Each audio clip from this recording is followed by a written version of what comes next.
Welcome back, and thank you for staying with KTN Prime. And still focus on the AUC chairperson position that is going to be elected on Saturday. You know, Kenya has a candidate, and that is the former Prime Minister Raila Odinga. But this will determine a lot back home, and that's what we want to get to. What exactly will be the ripple effects of whether Raila Odinga wins or loses this particular seat? And joining me for this particular discussion, for once, I'll say gents first, because we're Kevin Osido, Executive Director, County Governance Watch, and of course, Stella, Agara, Governance and Security Analyst. Good evening, and thank you so much for making time for us.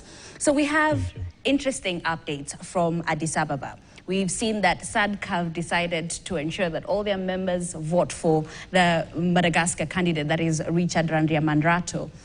This complicates the math, because initially, the chair of the campaigning team said that former Prime Minister Raila Odinga had around 28 endorsements, and majority of these countries are equally in SADC. Let's not forget that last year, Arab states decided that they're going to support Djibouti's candidate. Where does that leave Kenya? Are we seeing ourselves in a 2017 situation all over again? I'll start with you, Osido.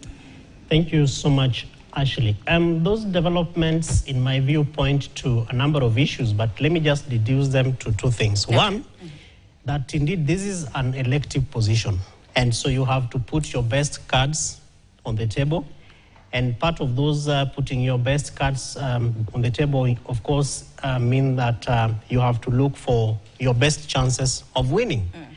Now, the second issue is where does that leave Kenya, particularly given the fact that some of the countries that fall within the SADC region have actually endorsed former Prime Minister Raila Odinga publicly. And they've been out there saying, yeah, this is our candidate. Some of them even have had to, for instance, ask their candidates to, get off the race and therefore support Mheshimiwa Raila Odinga. So win or lose, we really have to get back and ask ourselves, where do we normally miss the point? And this is really interesting because it's coming right at the tail end, like the last stretch of the campaign and the last stretch of the voting, and when the heads of government and heads of state are actually arriving at rather in Addis. And so we look forward to seeing how particularly Kenya and our delegation and the campaign team for the former Prime Minister is going to surmount, and circumvent these new developments. Already, I think, lastly, is to begin to see how the votes might go. But not to say that SADC will therefore vote for their candidate as a bloc. It's an election, it's a campaign. So ultimately, you look for your interests as a country, and if Kenya serves you best as AUC chair, you vote for Kenya. If Madagascar serves you best as AUC chair and you are a member of SADC, like our friends in Tanzania who are brothers and sisters close by home, you vote for Madagascar. It's interesting you've brought the issue of Tanzania, because in 2017, they actually didn't vote for a candidate, that is Ambassador Amina Mohammed. Yes, it is a secret ballot, but it says a lot when you have countries like Uganda, Tanzania, who we expect to be our close allies, not support us in such, a situation. I work very closely with the East Africa community, so I'm not supposed to be washing their dirty linen in public. However, between Tanzania and Kenya, we do not have the most honest relationship. That's one. Number two is that Tanzania is a member of the East Africa community and a member of SADC. So many times their interests, sway from one region to the other. And when they are voting, they vote based on where their interests are best covered. I think there are a number of areas where Kenya has bullied the Tanzania in the EAC. And so when they get an opportunity to retaliate, normally they do. Yeah. I will also say that I think they have found more value of being a part of SADC because they would have let it go. East Africa community is one of the most organized regional economic communities in the continent. But for some reason, they keep inclining towards SADC when it comes to some of these things, including the vote. I was very confident they were going to betray Kenya on this one. Actually, one of the things I thought was going to happen was that they're going to front a candidate who was going to be extremely convincing. Yeah. Again, I cannot mention his name because he's someone I work very closely with, a former head of state. Yeah. So ideally, they were going to betray Kenya on this matter. SADC, I mean, East Africa Community also has very few members. We have 7, and we're just going to 8 now with the admission of Somalia. Yeah. SADC has 16 countries, so those are 16 votes. Anybody who has SADC in the bag is lucky. Now, it becomes very easy if there's going to be a second round to actually then convince SADC to vote for one or the other. And I think it would be much easier for Baba to actually convince SADC to vote for him. But he has other challenges along the way, including the fact that the Francophone have never disappointed in their ability to use their tyranny of numbers and vote as a basket for whoever their candidate is. Yeah. It doesn't help that even though they may be looking for the deputy position, it doesn't help that already the way voting is done has been changed, and therefore the commissioners will be elected long before the chairman is actually elected. Yesterday, or is it today? Yes. Yeah. So it puts, I mean, nobody has to be loyal, and if anybody was going to be disloyal, it has been discovered already, so it really disparages the vote on Saturday. Okay. Yeah. My thoughts are, if Baba wins, it would be extremely valuable for the continent.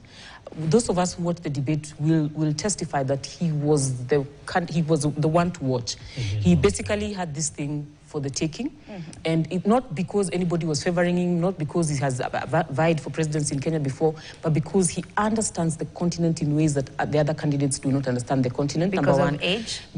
Maybe because of age and interaction with these things, but also because of the fact that he's internally a Pan-African. Okay. He loves this continent, he believes in it and everything. So this continent would have truly benefited in terms of how we now, you know, the frame of mind with which we analyze a lot of the development issues in the continent. Number 2 is the fact that this gentleman, our former Prime Minister, has also been very keen on developing roads everywhere he goes. He has done magic for Kenya. Some of it may not be credited to him because it was implemented long after he left office.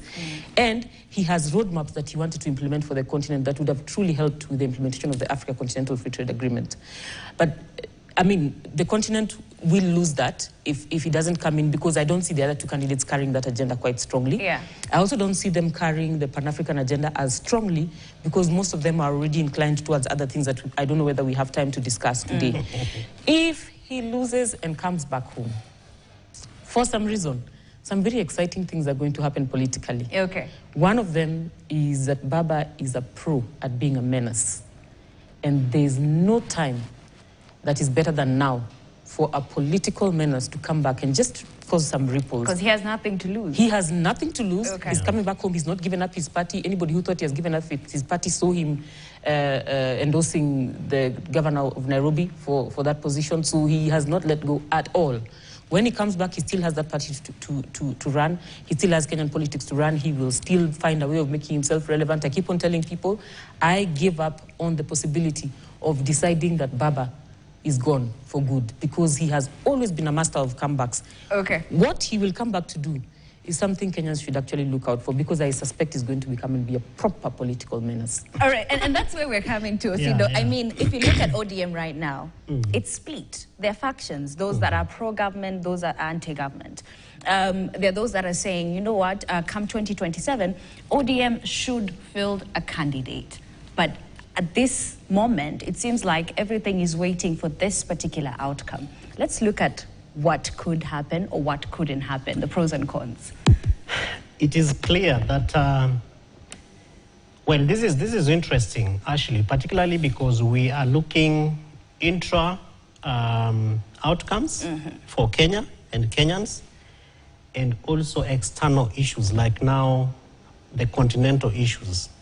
Because being an Africa Union chairperson means that you have the continent, you're the one running, really, literally implementing, running policies, programs of Africa Union.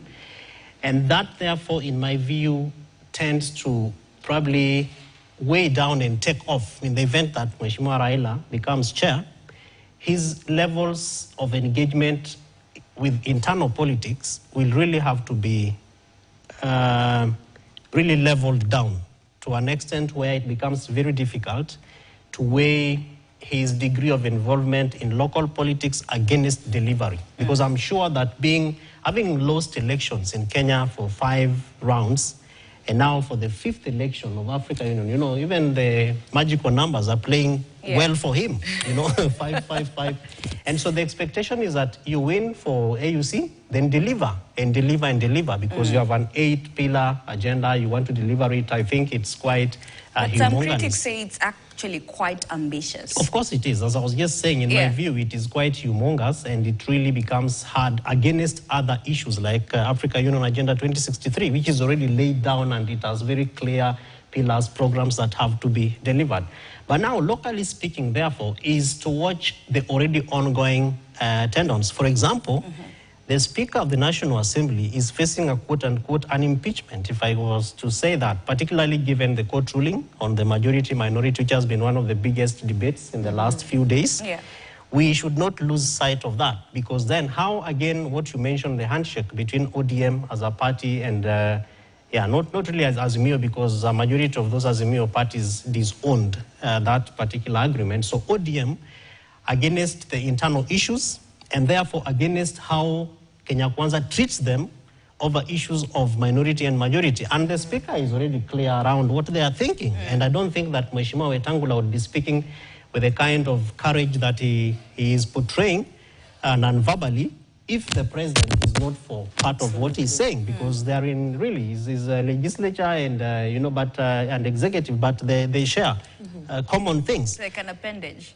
Precisely. So we really have to be careful around the honesty that Kenya Kwanza wants to give to ODM on that particular bromance or handshake against narratives of very senior and powerful politicians within ODM, like the Secretary General, who was Mheshimiwa Edwin Sifuna, Senator for Nairobi, who's been very categorical that we don't know about this broad-based thing. It is not adding value to us, and therefore what that means to ODM. Number 2 is the government, because you have very senior politicians within ODM who are also now in government bearing or holding very powerful positions, like finance is not small, energy is not small, the Hustler Fund, my SMEs for Mheshimiwa Oparanya, because that was one of the biggest campaign portfolios or manifestos of President William Ruto, and of course mining and the new frontiers of manufacturing for Kenya. So those are not small positions. Now, how Kenya Kwanza treats their sentiments within cabinet, particularly for those ODM leaders, will also show us how things move, particularly in the event that Mheshimiwa Raila Odinga does not capture the seat. And so I see a lot of political engagement that is already just starting. I see possibilities of Mheshimiwa Moses Wetangula losing his seat, and probably, to be open, my MP Otendi Amolo being fronted to be the incoming Speaker of the National Assembly.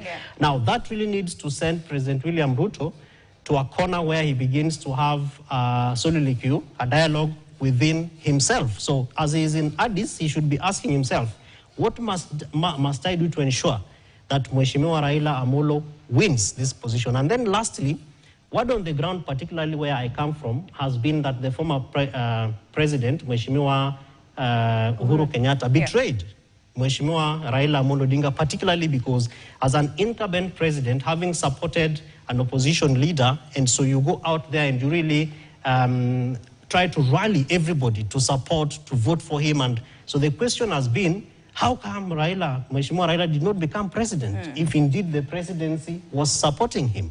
So President William Ruto must be very clear, especially if this is being done like word on the street has it, that he's trying to buy, quote unquote, the Nyanza and larger Western and really the regions of Mheshimiwa Raila Odinga for 2027. So he has to do everything possible to ensure that those bags are in his pocket and that there is nothing that should, again, bring in the narrative around betrayal, because if he loses, if Mheshimiwa Raila Odinga loses AUC, then it means that people will continue to gravitate around the terminology or narrative around betrayal. So they'll say, because you betrayed our person, you can't win the seat, we can't vote for you, so you can't be president in 2027, and because you've already lost a larger amount Kenya votes again, as it is said, So the question is, what are you left with? Yeah. As President William Ruto, what do you therefore have in your hands? Okay, coming back to you, Stella, I mean, you say that if the former Prime Minister loses the AUC seat, he comes back and becomes a menace. But let's not forget there's another one. That is the impeached Deputy President, Rigathi Gachagua. Yes. And he has been on record saying that, you know what, the president plans to inherit Raila's voting bloc. But it's not as easy as it seems, is it? Because at the end of the day, Kenyans have lost trust in the government. Not just in the government, they have lost trust in Raila himself. Exactly, because they feel betrayed. They do not trust the impeached Deputy President, Rigiji, fully. They're just working with him because he's now speaking our language. Yeah. Like the language. But I need to remind us about something, and it just came to me very recently. I hate to quote the Secretary General of the Coalition of Trade Unions, Atuli, today. But I need to quote him because there was a time during the campaigns he kept on saying, a time will come after the elections, and he was speaking about immediately after the elections, where in the Swahili expression is that every tree would be sliding. So if Ruto tried to climb any tree, it would be slippery for him, and he wouldn't be able to rise on any one of those trees. I suspect he may have gotten his prophecy right. He got his timing wrong. This is the time when every single tree is sliding for Ruto. Anything he touches seems to just crumble. And I suspect that is going to be the same situation when he tries to inherit Baba's vote. And especially because Baba's voters they've spoken quite clearly. It is known what they're going to do as soon as Baba comes back here. They don't care about any explanation that is going to be given by anybody. They have decided for as long as Baba does not get this thing, the only person they will blame is Ruto. So, of course, he's in trouble as far as that particular count is concerned. So it's a double-edged sword. It's a double-edged sword. I don't even know how he's going to get out of it, and I doubt he will find ways because, like I'm telling you, the trees are slippery. Something also very interesting happened, and I don't know whether Kevin, you had it when the last time we heard from Rigiji on Sunday, when he said, Baba tumemtafutia kazi, he goes to the AUC, finds a job and does it. But if he fails, akuje huku pia, tufanye kazi na yeye. I have never heard the former deputy president speaking about working with Raila. For the first time, I hear him talking about working with Raila. The last time I was with you on this show discussing the impeachment of the deputy president, I did mention that it was a huge mistake to impeach this gentleman. Because if you manage to impeach him and he goes with the Kikuyu vote, it basically means all the votes in parliament for central Kenya will be up for grabs. Now, I said, when we come back, because Azimio had numbers, and as you can see, the conversation has already started about their majority. Because Azimio has numbers, all you need to do is to give them a small boost with votes from central Kenya and a few disgruntled people. And it would be an easy job to impeach the president early in the morning. He has put himself in such a precarious situation. If they actually succeed to find a way of working together, they will definitely be able to impeach him very early in the morning, any day that they choose.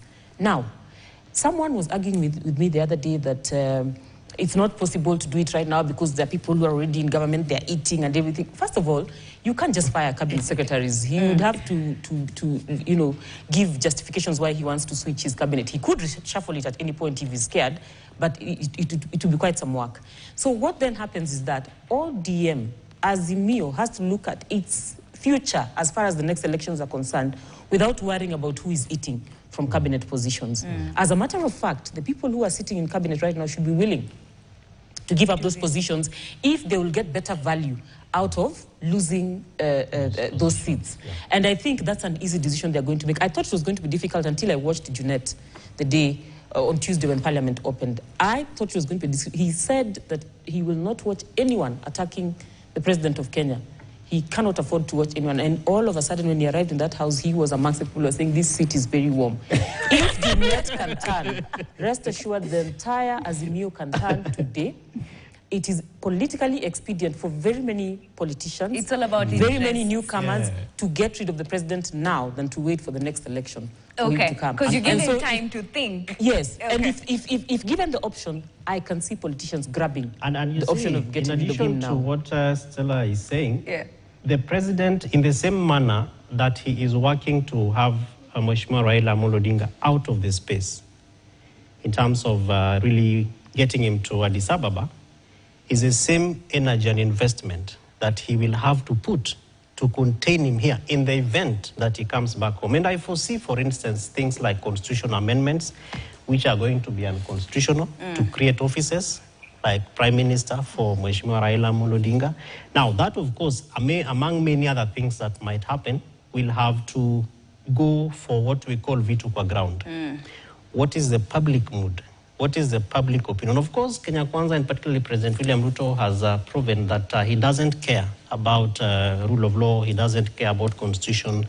We have seen him creating offices. We've seen him doing this and that, even against some very strong court pronouncements. But that really should prepare Kenyans around the kind of effects that we expect post the AU elections on Saturday. Now, we have more than 100 MPs in Addis Ababa. Yes. That, in my view, should prepare us for Baba while you are away. So, how is the reception at JKIA when they come back, with a win? And how will it be with a loss? Now, Kenyans should begin to prepare themselves for very interesting times. And I think, for me, a constitutional amendment to to create spaces for individuals should not be the case. However, for President William Ruto, he's a gentleman whom I think is ready to do anything to be able to ensure that he is not, he's neither a one-term president, nor he does not finish his first term. As Stella says, and I've heard this again in other quarters, there could be plans to impeach the president. And I don't think that President William Ruto, based on what we saw happening with the former deputy president, because that was President William Ruto speaking that we don't want this gentleman, we must do everything possible. And you could see it even in his defense at the National Assembly, the defense at the Senate. I think the former DP said he tried to reach the president, his handlers tried to reach the president, and the gentleman was not there. And so I think that the president is also, in the same manner that we are anticipating and thinking, so wherever he is, he's also thinking, what if we lose this thing? What are people saying? How will I look like? Even among his peers, like heads of states, having invested lots of resources financially for this campaign, how does it look like? Look at, I think the president has visited more than 10 plus African countries with the former prime minister. He's convened and carried him everywhere to showcase and to present him as this gentleman that is able to clinch this seat and to lead Africa. What if he loses? Will he be able to retract all those investments? So the president is also, he must be very careful to do what is able to contain Kenyans, to begin to see him as a patriot president. Of course, right now, he is not. I don't think he's a favorite of most Kenyans. Stella, coming back to you, I mean, you talked about the blocs and what President Ruto hopes will inherit. But there are those that are saying that he has a plan B, Northeastern. We've seen him remove the vetting. Maybe that's his plan B. People are saying that will be his Tarakanifi. Could it work? I am convicted that he plans to use Northeastern as his Tarakanithi, in the sense that even the people in Northeastern province who support any other party may not find their vote in those parties, because he intends to get a certain balance. The difference between his votes and Baba's votes in the last election was not huge. It was practically less than 500,000. And so he's looking for the kind of numbers that are going to be able to cover that number, so that whatever he's doing, he's topping up on top of that and not dealing with Baba has taken away some of your votes, which is what is expected from everyone. Is that an efficient plan B? I doubt it. I doubt it, especially because he's starting visiting. This is why I'm saying the trees are slippery. His visit currently, which was supposed to make them very happy in the declaration that is going to open up a registration and eliminate vetting, ended up in insults for the community. That is not like the Luo community, for example. Or it's not like the Kisi community, who you may insult and they will allow you to walk away and feel very bad about how you've insulted them and let you go. These are communities that never forget if you call them names. They never forget if you insult, especially if you insult them at the core of their existence. You cannot be bragging about your education, for example, in an area that we know has been marginalized for years, hasn't had access to quality education, and those who've had access to quality education have had to strive to even get that kind of quality education. Some of them, even after getting that education, do not even get equal opportunities for employment, etc. And so when you go there and start bragging about your education, there's something you're telling them that is not right. Number two is that there's a specific group that we must not forget, even as we're doing the political mathematics. Gen Z shall not lay back and watch this election go the way the president thinks he's going to let it go. I don't think I'm going to discuss the details of what they're capable of doing, but this group of young people have already demonstrated that as far as technology is concerned, whether you want to do digital rigging, they're winning. They are ready. Yeah. You know? As far as mobilization is concerned, if you need them to do night vigils, surely they even attempted one to dance in the middle of the CBD. They will be able to get those votes. Not attempted, they actually did successfully. They did it, yes. And not on one day, on several occasions. Yes. They have also demonstrated that they are intolerant to lack of loyalty. And in their minds, their assessment is that the president is not loyal to the nation of Kenya. Their assessment is that the president is reporting and accounting to somebody else and not accounting to Kenyans. And so they're not happy about the fact that he is not patriotic to the needs of Kenyans. Number two, this group of people do not like being forced. So you tell them that, watu mtamalizana nao by saa 12 asubuhi. The thing is that you're dictating to them that you're going to be done with them. The problem with Gen Z is that they don't like a dare. I have been working with the young people for many, many years. Yeah. I still work with them. I have watched them transform. This particular group of Gen Zs, they don't like being challenged. They take a challenge viciously. And the other thing is that they have time. Time and what education. What people are forgetting, it's just not Gen Z, millennials. Millennials as well are extremely fed up, especially because for them, they had aspired for a certain dream. I don't know whether it's that American dream of a picket fence, 2 babies, they should be driving by now, relaxing. And now they can't even think of retiring. They can't even think of those business ventures that they had set up so that they can stop working for people, because all of those things have come crumbling. They will be very unforgiving come the next election. Okay. I would warn everyone who's engaging in this election to know that it's going to be a very difficult election. Okay. Number two, that there's a possibility that it's going to be a stranger running this nation. Something come totally 2027. Okay. And that, and that there could even be a transition government. Who knows? Who knows? All right, only Kenya time will tell. I hope when it's this happens, we will be here together, dissecting each and every event. But we're out of time, Lady and Jen. Thank you so much. Kevin Osido, Executive Director, County Governance Watch, and Stella Agara, Governance and Security Analyst. And I am Ashley Mazuri. And of course, on behalf of me and Jesse and Maresha Witi, have a good night.